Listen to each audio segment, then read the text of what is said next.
We are Collaborative Pianists. I'm Kimberly. I'm Yolanda. Welcome to our channel. We started this new Instagram and Facebook page in order to support collaborative pianists, to promote their work and also inform all different kinds of audiences about what we do and how we prepare to do the things that we do. So today's video we're going to answer some of your assumptions about collaborative pianists. We collected some assumptions from our Instagram. We want to say thank you for those who participated in this. Okay, so the first assumption is all they do is sight reading. Is that what you're doing all the time?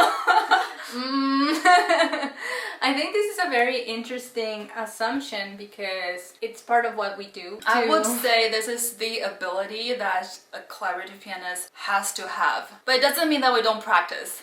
The second one is being a collaborative pianist is easy because you do not play such demanding repertoire. What are some hard pieces that you've done? All of them. No, like for example, it depends on the repertoire, right? And it depends on the instrument, and it depends on the level of the instrumentalist or vocalist that we're playing for. So many times it's more like what the composer had in mind, but we definitely have like a huge list of repertoire that is extremely difficult. One of them that is very famous and that everybody has to have in our repertoire is Franck Sonata, of course. Which other one? Like Fauré Sonata. Sorry, Fauré Violin Sonata in A major. You shouldn't say Fauré Violin Sonata, Fauré Sonata for piano and violin. Okay, the next one.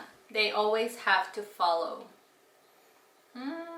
If you feel like your pianist follows you really well all the time, and that means your pianist is doing some magic that you're not aware of, so you guys could play together perfectly. I'm gonna say that it's not really about following, it's more about listening. We are very good listeners. We know what to listen depending on each instrument or vocalist, for example, or breathing. Breathing, and we always anticipate them based on what we listen. So it's not like we follow. No, we don't follow. We manipulate everything. They're always busy. I'm gonna expand a little bit on that one. Basically, we are playing with other people all the time.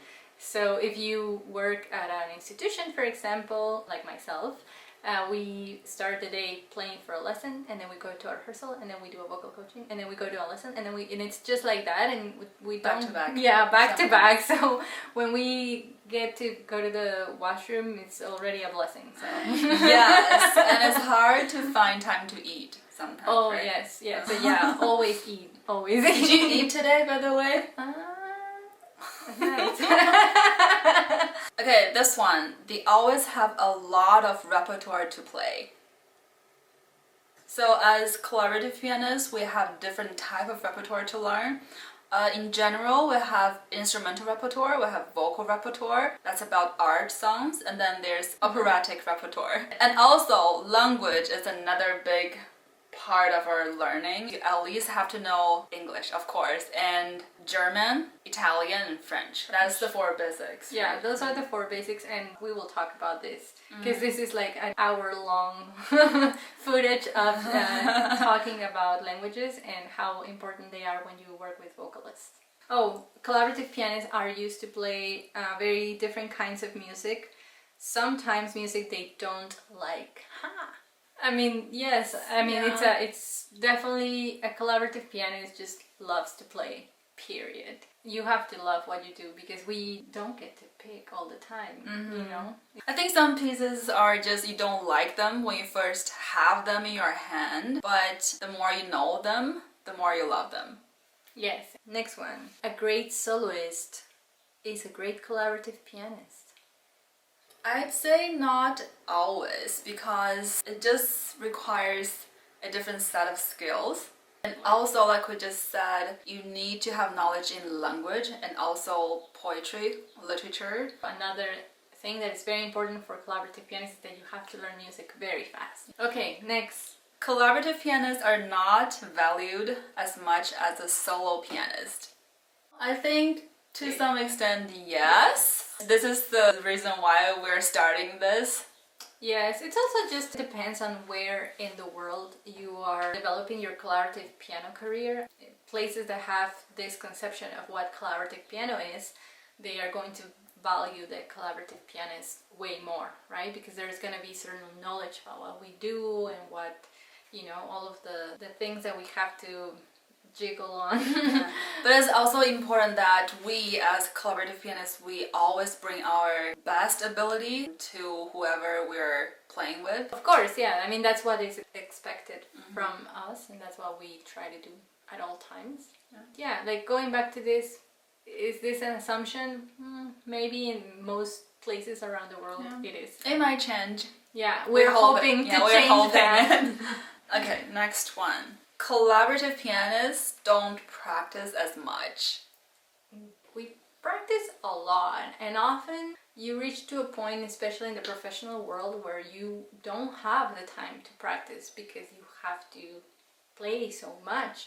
So of course you will, bring all of the tools that you've been gathering with many years to afford not being able to have as much time to practice. But overall, we are always practicing. I think we're always trying to learn everything possible and learn as much as we could, because there's just so many pieces written for the collaborative world. Because there are just like so many types of music outside of solo repertoire. Oh yes, right? Of course, yes. I think the most important thing is also just to acquire more knowledge in what everybody else is doing musically, to listen to a lot of music. I think that's the thing that I would recommend the most, to always be listening to a lot of music. That will give you a better concept of what being a musician is. Open up your ears. Yes, always. Okay, next one. Collaborative pianists are always late. Late to rehearsals. The thing is that you depend on the other person that you're working with too, right? Oh yeah, because some lessons, they go over time. We try to have control of that. Technically, if the time is up, say the lesson's till 12 o'clock, and then at 12 o'clock you can just stand up and leave. But I always feel it's very rude to just stand up and... Me too. Also, sometimes you just are not paying attention to the clock all the time. Yeah. If you're playing for a lesson, for example, they would say, oh yeah, can you do this again? And then you start playing, and then you don't realize that the piece is like 15 minutes long or things like that. And then you're late to your next. And when it's a private rehearsal, just you and the other person, we try to respect the time as much as possible, of course. But also, like, if the other person is late, and then your next person is late as well. Like, it's just very hard to schedule always. But being late is not a good quality. No, not recommended. Okay, this one. Most collaborative pianists are Asian. That is not racist at all. It's just that the population of Asian people is just bigger in the world. That's one. And also, I think that culture of classical music is very rich in Asia, actually. Yeah. I believe that it's way more promoted. It just happens to be a thing in North America, and I haven't gotten a collaborative piano degree in Europe, for example. I don't know what's the rate of population there, but at least in North America, I can say that. And in Mexico, it's definitely not a thing. We hope this gives you a better idea about what collaborative pianists are. If you have other questions or assumptions about us, please let us know. Find us on Facebook and on Instagram. We're more than happy to hear from you. If you like our video and would like to know more about us, please subscribe and leave your comment below. Please subscribe now.